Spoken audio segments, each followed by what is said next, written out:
اسلام میں کسی بھی قسم کی موسیقی یعنی کہ میوزک جائز نہیں ہے، پھر چاہے وہ نعت ہو، حمد ہو، نشید ہو یا پھر کسی بھی قسم کا دینی کلام ہو۔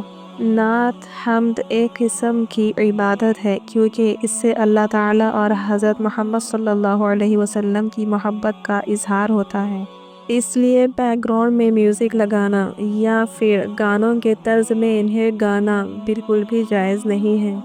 کیا ہم انہی لوگوں میں سے شمار نہیں ہیں جو قرب قیامت میں میوزک کو حلال قرار دیں گے؟ جیسا کہ رسول اللہ صلی اللہ علیہ وسلم نے فرمایا، قیامت کے قریب ایسے لوگ ہوں گے جو زنا کو، ریشم کو، شراب کو اور موسیقی یعنی کہ میوزک وغیرہ کو حلال قرار دیں گے۔